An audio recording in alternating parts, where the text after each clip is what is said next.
What's the first sign of a disease outbreak? I was washing dishes when the water from the tap turned black. Dave, something's wrong with our water. My roommate rushed into the kitchen and stared at the inky liquid swirling down the drain. We'd been living in the apartment for 6 months without any issues. The landlord had mentioned some old pipes, but nothing that should cause this. Turn on the bathroom sink, Dave said. Same thing. Black water that smelled faintly metallic. We filled a glass to examine it closer. The liquid was opaque, with an oily sheen on the surface. Neither of us wanted to touch it. I'm calling the landlord. Mr. Kowalski answered on the first ring like he'd been expecting our call. When I described the black water, he went silent for several seconds before saying he'd be right over. His voice sounded different, strained. 20 minutes later, he arrived with a plumber and 2 other men I didn't recognize. They weren't dressed like maintenance workers. Dark suits, serious expressions. One carried a metal briefcase. When exactly did this start? Mr. Kowalski asked. About an hour ago. What's going on? Instead of answering, he led the group to our kitchen. The plumber immediately crawled under the sink while the suited men took water samples. They worked with practiced efficiency, barely speaking. The one with the briefcase kept checking some kind of handheld meter. You boys need to pack some things. Can't stay here tonight. Why? What's in the water? Mr. Kowalski exchanged glances with the suited men. One nodded slightly. Our landlord, who usually treated everything like a minor inconvenience, looked genuinely worried. There's an old industrial site about a mile from here, closed in the 70s. Sometimes the groundwater migrates. Migrates? Dave asked. What kind of industrial site? Chemical plant. They made dyes and pigments. The EPA cleaned it up years ago, but sometimes after heavy rain, things shift underground. We hadn't had rain in 3 weeks. I started to point this out, but one of the suited men interrupted. We need to check your basement. Now. Our building's basement was off limits to tenants. Mr. Kowalski had given us some excuse about insurance liability. He produced a key ring and led us down narrow stairs I'd never noticed before, hidden behind what I'd thought was a utility closet. The basement was larger than I'd expected. Concrete walls sweating moisture, pipes running overhead. The men with meters walked slowly, sweeping their devices back and forth. In the far corner, they found something. Here, the readings are off the charts. Part of the floor had been recently patched with new concrete. The color was slightly different from the surrounding area. One of the men knelt and ran his hand along the seam. This was poured within the last week. Who authorized this? Mr. Kowalski stepped back. I don't know anything about that. I haven't been down here in months. They called for more equipment. Within an hour, our quiet apartment building was swarming with people in hazmat suits. Dave and I were told to wait outside. Neighbors gathered on the sidewalk, asking questions nobody would answer. A woman in an EPA windbreaker finally approached us. She asked detailed questions about our health, any unusual symptoms, strange smells or sounds. Had we noticed anything odd about other tenants? Anyone moving out suddenly? The couple in 3B left last week, Dave remembered. Middle of the night, didn't say goodbye. The EPA woman made notes. More people arrived. Police, fire department, a news van that was quickly told to leave. They erected a tent over the basement entrance and began bringing out equipment I couldn't identify. Around midnight, they evacuated the entire building. We were taken to a hotel and told not to speak to media. Officials would be in touch. Our clothes were bagged for testing. We had to shower with special soap that burned our skin. 3 days later, an FBI agent named Harrison visited our hotel room. He laid out photographs on the bed, aerial shots of our building, blueprints, chemical formulas I couldn't understand. The previous owner of your building ran an illegal disposal service, helped companies get rid of hazardous waste without proper permits. He died in prison 5 years ago. What does that have to do with our water? Someone's been using your basement to store barrels of industrial waste. Recent storage. We found evidence of multiple deposits over the past 6 months. The latest batch corroded through its container. Harrison showed us more photos. Barrels stacked in a hidden room behind the patched concrete. Dozens of them. Some leaking fluorescent liquids that ate through the floor. Mr. Kowalski claims he knew nothing about it. Says he rarely went to the basement. But someone had access. Someone who knew about the building's history. Are we sick? From the water? We're running tests. The good news is you caught it early. The bad news is we don't know what some of these chemicals are. They're not in any industrial database. Dave asked the obvious question. Why would someone make chemicals that don't officially exist? Harrison gathered his photos. That's what we're trying to figure out. But whoever's doing this has access to sophisticated equipment. This isn't some backyard operation. We spent 2 weeks in that hotel. Daily blood tests, investigators coming and going, and what they found in my blood 4 days in led me not just to a hospital, but a full-on research facility in China. The plane touched down in Beijing after 14 hours, and I was met by two men in medical masks who led me through a private customs area to a waiting van with tinted windows. The drive took 3 hours through cities I couldn't name, past factories pumping smoke into gray skies, until we reached a compound surrounded by high walls and security cameras. The research facility looked more like a tech campus than a hospital, all glass and steel rising from manicured grounds, with guards checking badges at every entrance. They gave me a wristband with a barcode and took me straight to the medical wing where nurses in full protective gear drew tube after tube of blood while I sat in a chair that reminded me of a dentist's office. Dr. Zhao Ming introduced himself in careful English, explaining they'd been studying similar cases from industrial accidents, but nothing quite matched what was in my system. He showed me charts on his tablet where my blood work looked like abstract art, red zones and yellow warnings everywhere, numbers that meant nothing to me but made him frown. The translator, a young woman with tired eyes, helped me fill out forms asking about every job I'd ever had, every place I'd lived, any chemicals I might have touched or breathed or swallowed. Medical terms in Mandarin looked even scarier on paper, and when she explained what some of them meant, like potential organ failure and cellular mutation, my hands started shaking. The nurses kept coming back for more blood, marking each vial with numbers and rushing them to labs down the hall, their shoes squeaking on the polished floors. My room had a bed, a bathroom, and a window overlooking a courtyard where other patients in blue pajamas walked slowly with IV poles. They gave me the same blue outfit and told me not to leave the floor without an escort. That first night I barely slept, listening to machines beeping in other rooms and footsteps in the hallway every few minutes. The next morning, Dr. Zhao Ming returned with a team of 5 other doctors who spoke rapidly in Mandarin while pointing at test results on multiple screens. He translated the important parts, saying the chemical was binding to my liver cells in ways they'd only seen in computer models, not actual humans. The binding was stable for now but could change, and they needed to monitor me constantly to catch any shifts.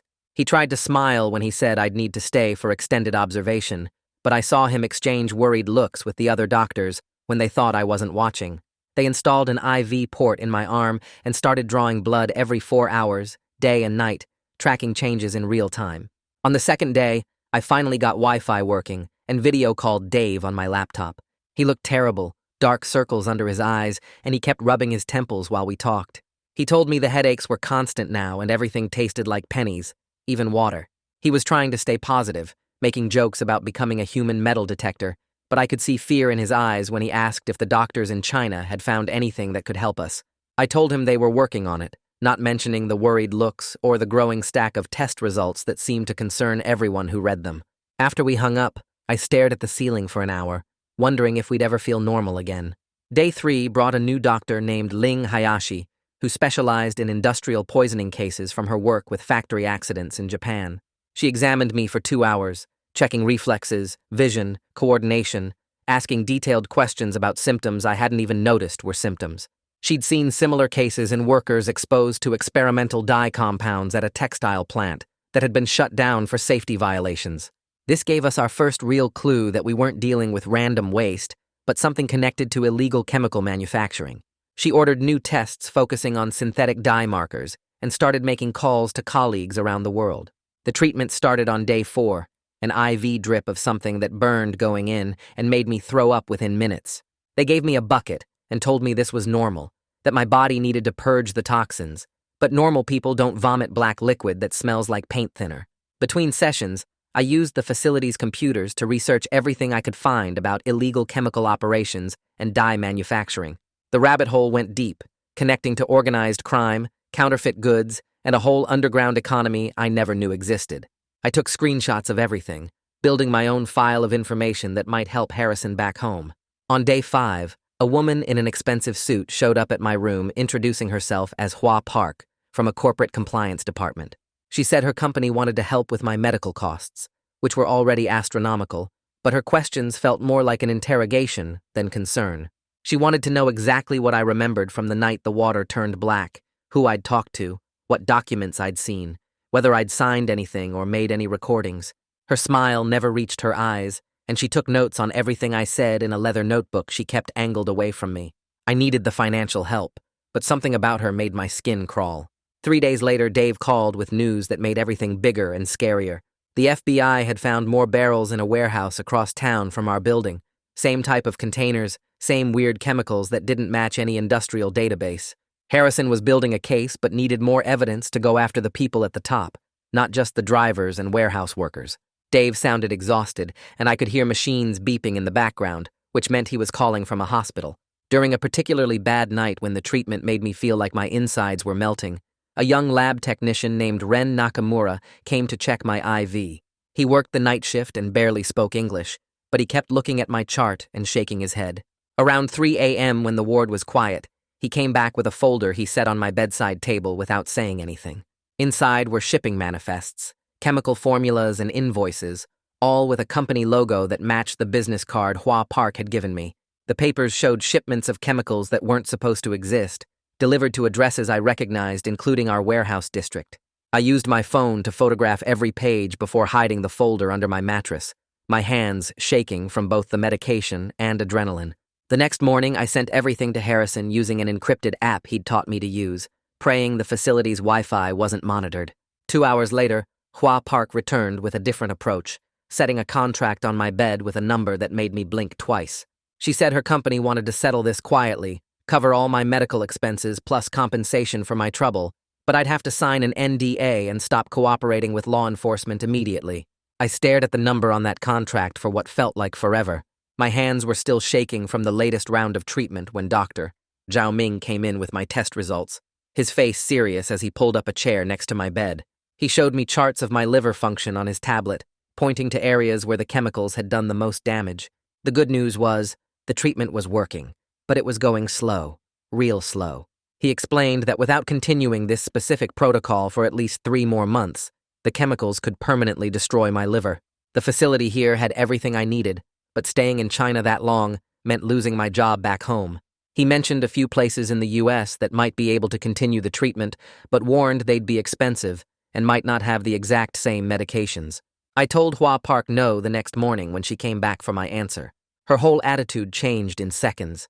The fake smile disappeared, and she leaned in close enough that I could smell her perfume mixed with cigarette smoke. She started talking about how dangerous China could be for foreigners who didn't have corporate protection, how accidents happened all the time to people far from home, how medical records could get lost or mixed up. Security showed up within minutes after I pressed the call button, but her message had been clear. That night I couldn't sleep, partly from the medication side effects, but mostly from thinking about her threats. Around 2 in the morning, my phone buzzed with an encrypted email from an address I didn't recognize. Someone calling themselves a concerned insider said they'd worked at the company and knew all about the illegal chemical operation. They wanted to help, but were scared for their safety.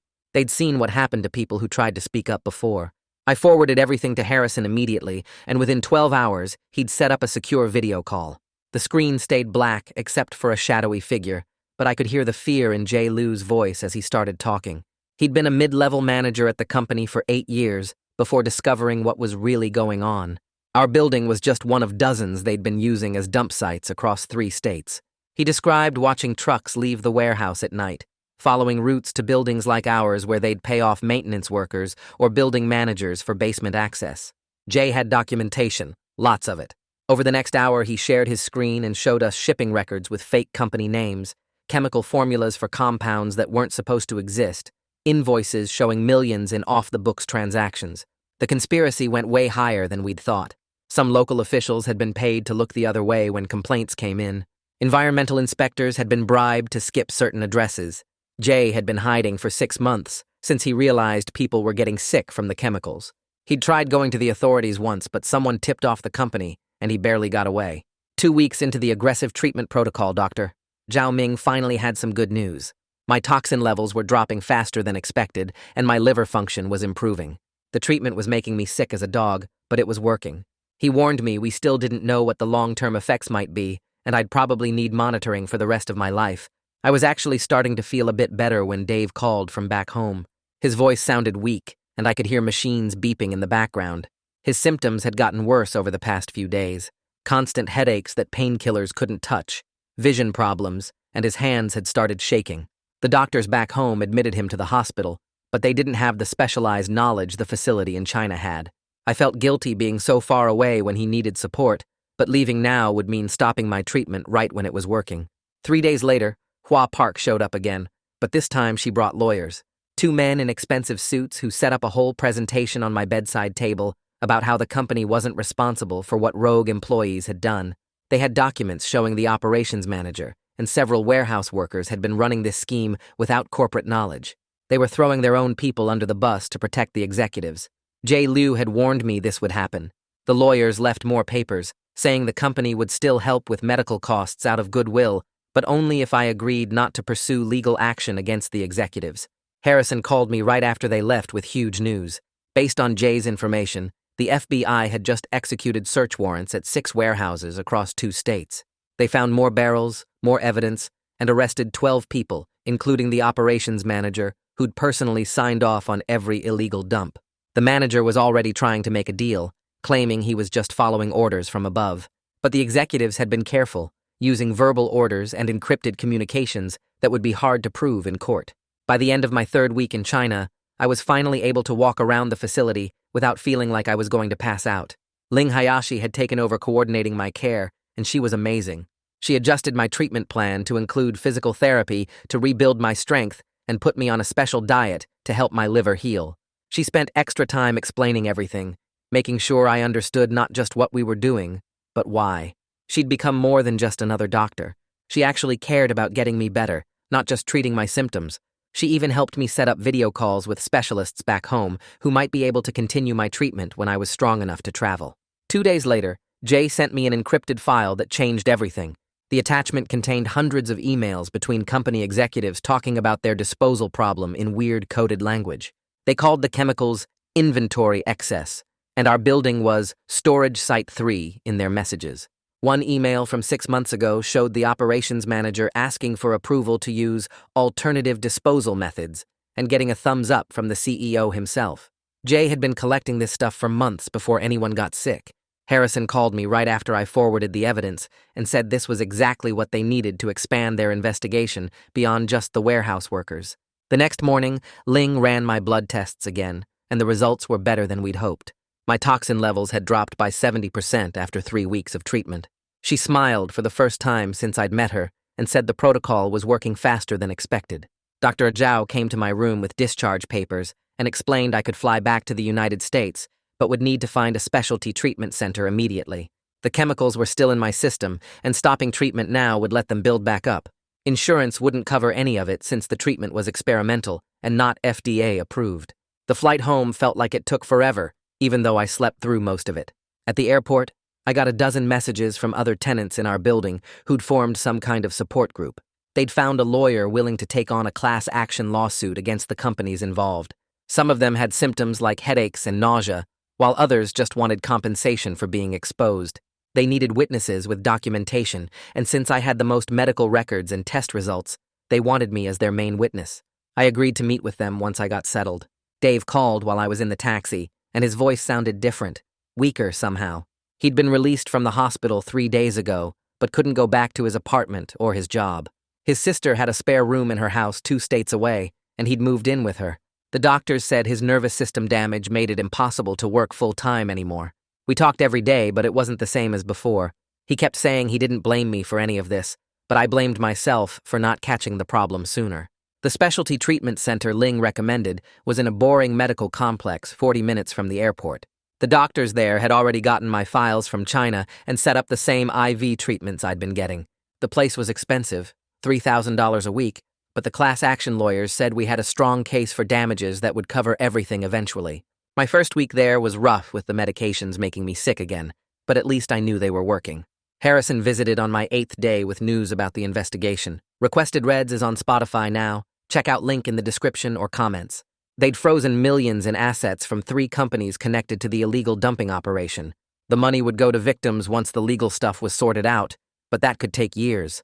Meanwhile, all of us were drowning in medical bills and lost income from not being able to work. I started writing down everything in a notebook like Jay suggested. Every symptom, every treatment, every conversation with investigators or doctors got recorded. He said having a public record was important in case something happened to either of us. The paranoia was exhausting, but after everything that had happened, it seemed smart to be careful. 3 weeks into my U.S. treatment, Mr. Kowalski called me crying. He'd lost everything because of what happened in his building. His insurance dropped him, The city condemned the property, and he was facing lawsuits from every direction. But he had receipts showing how the people who accessed the basement had lied to him about what they were doing. They'd told him they were pest control contractors doing routine maintenance. He wanted to help with the investigation any way he could and sent me copies of all his records. The treatment center doctors tried a new medication in my 4th week that actually worked. My liver function tests came back better for the first time since this whole thing started. They used the word recovery instead of just management, which felt like a huge victory, even though I still had a long way to go. My hands stopped shaking, and the constant fatigue started lifting. I could walk around the facility without feeling like I was going to pass out. Jay called me that night with big news. The prosecutors had offered him full immunity and witness protection if he testified against the executives.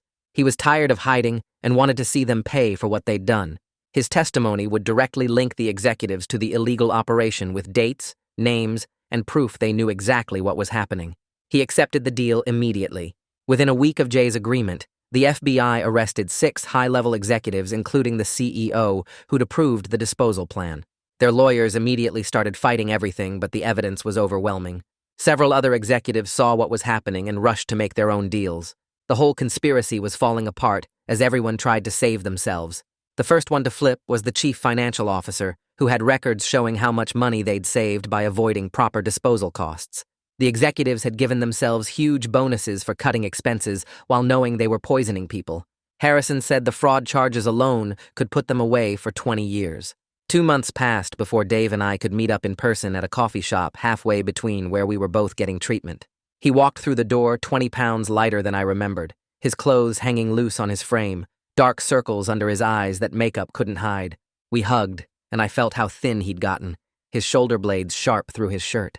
The small talk lasted maybe 5 minutes before we both gave up pretending this was a normal catch-up between old roommates.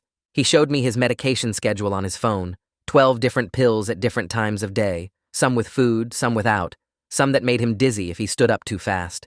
I pulled out my own pill organizer, the kind old people use with the days of the week printed on top, and we compared side effects like trading cards. His hands shook when he picked up his coffee cup, and he noticed me noticing and set it back down. The news about the executives came through Harrison's text while we were still sitting there trying to find something normal to talk about. Federal prosecutors had filed charges against 6 corporate executives, including conspiracy, illegal disposal of hazardous waste, and endangering public health. Their lawyers filed motions to dismiss within hours, claiming the government lacked sufficient evidence to prove the executives knew about the illegal dumping. Harrison said the legal fight would take years, but at least the charges were filed. Dave and I read the indictment together on my phone, scrolling through pages of legal language that basically said, "These people poisoned us to save money." A woman approached our table the next week while I was at the treatment center, introducing herself as a documentary filmmaker who'd been following our case through news reports. She had a whole pitch prepared about giving victims a voice and holding corporations accountable, showing me examples of her previous work on her tablet. Part of me wanted the story out there, wanted people to know what these companies did to us, but I was so tired of being the sick guy, the victim, the cautionary tale. When I called Jay to ask his advice, he told me to wait until after the legal proceedings, since anything I said on camera could be used by defense lawyers to twist our testimony. The filmmaker left her card anyway, said she'd wait as long as it took to tell our story right. My treatment hit a wall around week 16, where nothing was getting better, but at least nothing was getting worse either. The doctors adjusted my medications again, switching out one IV drug for another that made me throw up less, but gave me headaches that felt like someone was squeezing my brain. Some days I could walk around the block without getting winded. Other days I couldn't get out of bed without help. They called it a plateau, said it was normal for this kind of poisoning, that my body needed time to adjust to the new baseline. The class action lawsuit picked up steam when investigators found similar illegal dumps at buildings in Pennsylvania and Ohio, bringing the total number of exposed people to over 300. Our lawyers sent updates about depositions and discovery, boxes of evidence being collected, expert witnesses being lined up. Buildings that looked just like ours had been used as chemical dumps for years, and the more they dug, the more sites they found. Dave called me crying after his neurologist told him the experimental treatment program in Colorado might help with his symptoms. It meant leaving for at least 6 months, maybe longer, living in a facility where they'd monitor him 24/7 while trying different combinations of drugs and therapies. He was scared, but desperate since nothing else was working, and his symptoms kept getting worse. We promised to video call every week, but both knew it wouldn't be the same. The moving truck came for his stuff 3 days later, and I watched from my window as he loaded boxes, too weak to help him carry anything. Jay's situation got scary when someone tried to break into his safe house at 3 in the morning, setting off alarms and bringing cops within minutes. The intruder got away, but left tool marks on the door and window frames that showed this wasn't some random burglar. Harrison increased Jay's protection detail and moved him to a new location that same night.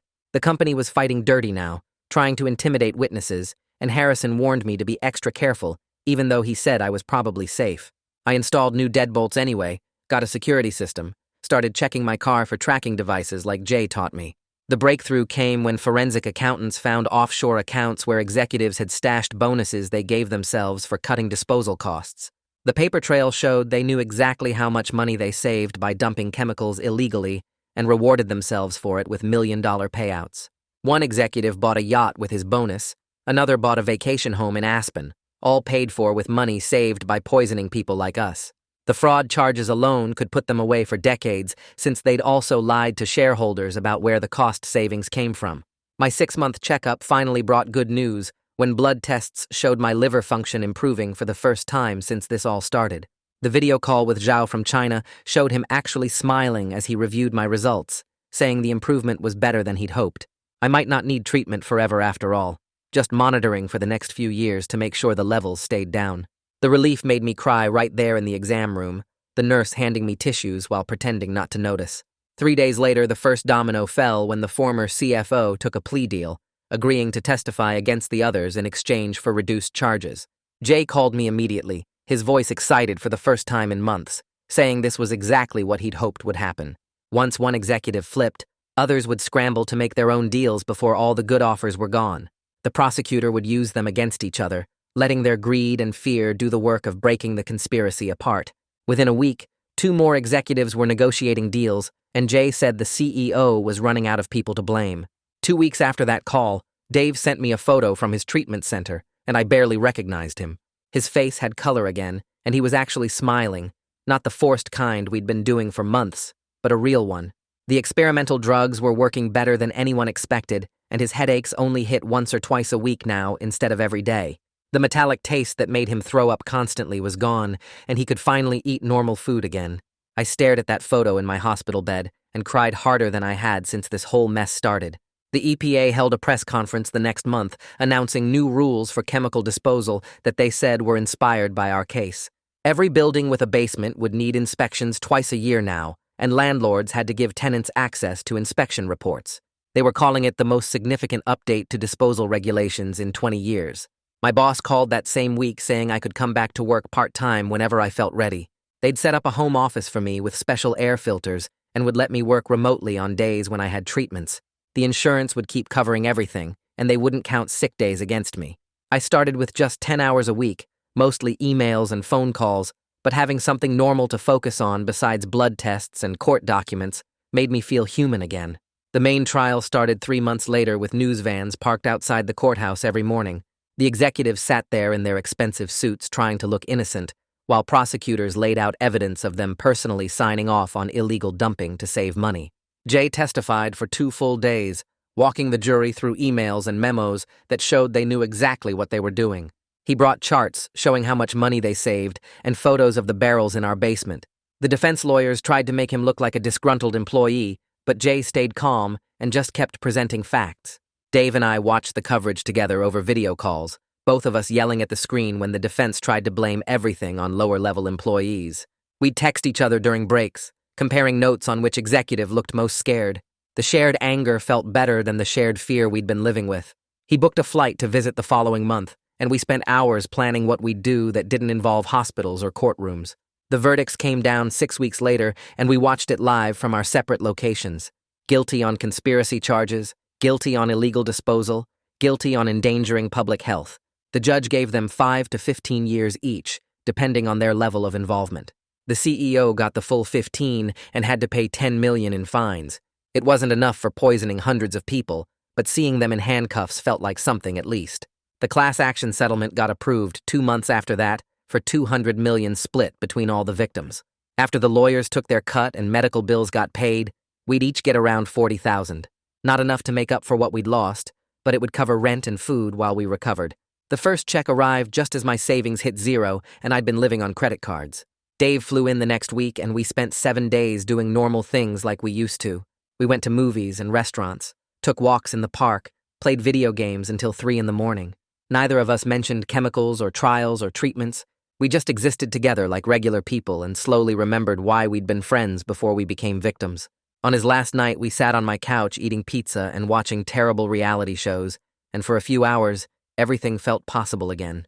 Jay came out of witness protection after the last executive got sentenced and immediately started writing a book about the whole conspiracy.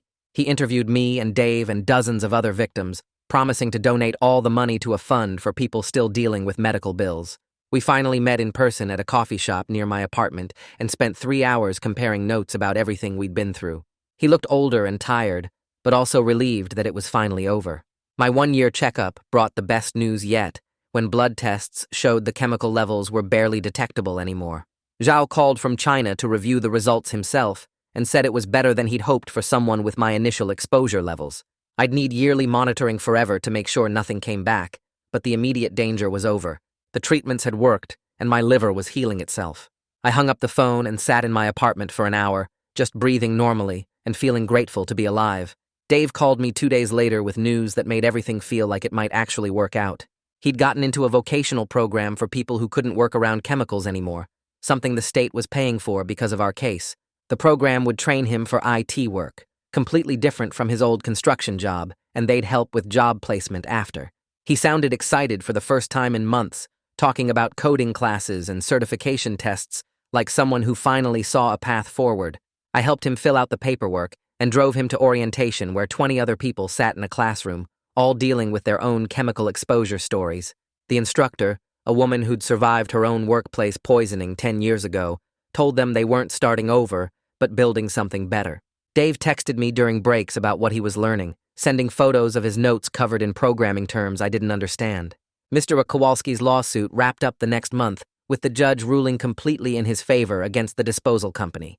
They'd used fake maintenance records to access his building without his knowledge, forging his signature on work orders he'd never seen. The settlement gave him $3 million, which he immediately put toward fixing up his other rental properties, hiring real inspectors to check every basement and crawl space. He sent me photos of the old building getting demolished, massive machines tearing down walls where we'd lived, where everything had started. The rubble got hauled away in special containers marked for hazardous waste, every piece tested before disposal. He started speaking at landlord associations about checking your properties, really checking them, not just collecting rent and assuming everything was fine. The documentary filmmaker I'd turned down before called again, and this time I listened to her pitch about telling the real story of corporate chemical crimes. She'd already interviewed dozens of victims from other states, building a picture of how widespread the problem was, but she needed someone willing to show the whole journey from exposure to recovery. I agreed to do it if Dave and Jay would participate too, wanting people to see all sides of what we'd survived. The film crew came to my apartment with cameras and lights, asking me to walk through that first day with the black water while they filmed my hands demonstrating what I'd done. Dave flew in for his interview, looking healthier than he had in months, talking about his new career path and how the exposure had changed everything. Jay did his interview from an undisclosed location, face partially obscured, but voice clear as he explained the conspiracy from the inside. 2 years after that first black water, I sat in Zhao's office via video call while he reviewed my latest test results. The chemical levels were officially undetectable, my liver function completely normal, though he warned I'd always have higher risk factors for certain conditions. He signed off on my case as successfully treated, the first person from our building to reach full remission. The other victims were still at various stages of recovery, some doing better than others, but my early detection and aggressive treatment had made the difference. I celebrated by drinking a glass of regular tap water from my kitchen sink, something I hadn't done in 2 years. Dave graduated from his program 6 months later and immediately got 3 job offers from companies that specifically wanted to hire people who understood workplace safety from personal experience. We decided to get an apartment together again, but this time we hired 3 different inspectors to check everything from the pipes to the paint to the basement storage areas. The reports came back clean, but we still installed water filters on every tap and air purifiers in every room. We joked about being paranoid while unpacking boxes, but we both knew we'd earned the right to be careful. The movers thought we were crazy for testing the moving truck for chemical residue, but we didn't care what anyone thought anymore. Dave set up his new home office with 3 computer monitors while I organized the kitchen with glass containers for everything, no plastic anywhere. The Supreme Court decision came down on a Tuesday morning while I was making breakfast. They'd denied the final appeal from the executives, meaning they'd serve their full sentences with no possibility of early release. Jay sent me a one-word text that said everything we needed to hear. Dave and I sat at our kitchen table reading the decision on our phones, not celebrating exactly, but feeling something settle inside us that had been restless for years. The executives would spend the next decade in federal prison while we spent it rebuilding our lives. I started volunteering with an environmental group the next month, helping people who were dealing with their own chemical exposure situations. The first family I worked with reminded me of us, confused and scared, not understanding why their water had turned gray or what it meant for their kids. I walked them through getting tested, finding the right doctors, documenting everything for legal proceedings. Dave joined me sometimes, using his IT skills to build databases tracking exposure sites and health outcomes. We made a good team, turning our trauma into something useful for others. 3 years after the Blackwater, Dave took me to dinner at a nice restaurant to celebrate his promotion to senior developer. Halfway through dessert, he got down on one knee right there in the restaurant and asked me to marry him. I said yes, before he even finished the question, because after everything we'd been through, everything we'd survived together, there was no one else I wanted to spend my life with. The other diners applauded while Dave slipped a simple titanium ring on my finger. No diamonds or gold that might have been mined with toxic chemicals. We got married the following spring in a small ceremony with just the people who'd helped us survive. Jay flew in from wherever he'd been hiding. Ling came from China, even Mr. Kowalski attended wearing his first suit in 20 years. Harrison sent a card saying he was proud of how we'd fought back.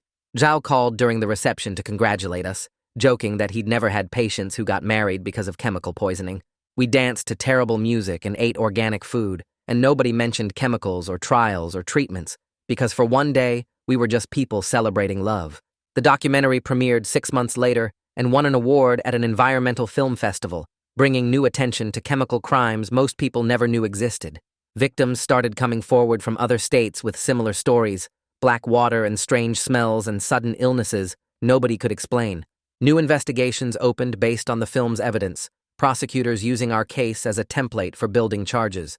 The filmmaker called to tell us the film had been picked up for wider distribution, meaning millions of people would learn what companies were capable of when they thought nobody was watching. Dave called me 2 months later with news that made me drop my phone. He'd gotten the job at the tech company with full benefits and real health insurance. The hiring manager had actually been impressed by his honesty about the chemical exposure and recovery. We spent an hour on the phone going through every detail of his coverage, like we were reading sacred texts. The dental plan alone made us both laugh because who knew we'd ever care this much about deductibles and co-pays? Financial stability after years of medical bills and uncertainty felt like winning the lottery. I visited him at his new office, and we ate lunch in the corporate cafeteria like normal people with normal jobs. 5 years after that Blackwater changed everything, I sat in Dr. Zhao Ming's office via video call for my final monitoring appointment. The latest blood work showed 0 detectable traces of any chemical compounds. He pulled up my file on screen and typed case closed while I watched. My liver function tests came back completely normal for the 3rd year straight. I wasn't just surviving anymore, but actually thriving with energy levels I hadn't felt since before the exposure. Dave and I celebrated by looking at houses because we finally had stable income and clean bills of health. The real estate agent thought we were crazy for rejecting every house with a basement, but we just smiled and kept looking. We found a small ranch-style place with great inspection reports and absolutely no underground storage. The seller couldn't understand why we spent 3 hours checking every pipe and asking about the neighborhood's industrial history. We had the water tested twice before signing any papers. Moving day felt like starting over in the best possible way, with our excessive collection of water filters and air purifiers. Jay Liu came for dinner 6 months after we moved in, and we managed to talk about normal things for once. He brought wine, and we discussed books he'd been reading and places he wanted to travel now that he could use his real name again. Dave cooked steaks on our new grill, while Jay and I sat on the deck talking about anything except chemicals or trials or the years we'd lost.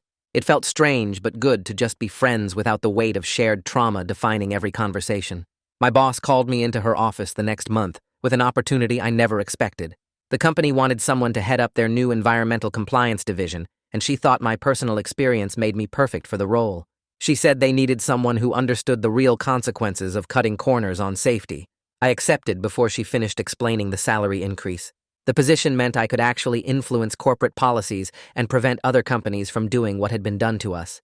Dave helped me set up my new office, and we hung the framed news article about the trial convictions on the wall behind my desk. We adopted a rescue dog that winter and named him Harrison after the FBI agent who'd believed us from day one. The shelter said he was part lab and part mystery mutt, but we didn't care about his unclear origins. Harrison loved our over-filtered water and would only drink from the special bowls we bought with built-in purification systems. Dave taught him tricks while I worked from home reviewing environmental reports. Our friends thought we were paranoid for having the dog's food tested for contaminants, but Harrison was family now. 5 years to the day after finding black water in our sink, we hosted a dinner party for everyone who'd helped us survive. Dave and I spent the whole day cooking while Harrison supervised from his bed in the corner. Zhao called in from China on my laptop, and Ling flew in from the West Coast. Mr. Kowalski brought his homemade pierogies and told stories about renovating his other properties with extreme safety measures. Even the documentary filmmaker showed up with a camera she promised to keep turned off. When it came time for toasts, Dave and I raised glasses of regular tap water from our kitchen sink. Everyone understood why that simple act mattered so much. We could finally trust something that basic again after years of fear and filters and constant testing. Harrison barked his approval while we all drank water that was just water. Looking at Dave across our dining room table surrounded by people who'd become family through crisis, I knew I wasn't the same person from 5 years ago. The scared tenant who'd watched black water pour from a tap had become someone stronger and definitely more careful about everything. We'd won our fight against the companies that poisoned us and built something good from the ruins they'd left behind. Our house might not have a basement, and we might check our water more than necessary, but we were genuinely happy with the life we'd created together. Well, there's the ending you didn't ask for but got anyway. If you've stuck around this long, I guess you're committed. Might as well hit subscribe and keep embracing bad decisions. At least then, it's consistent.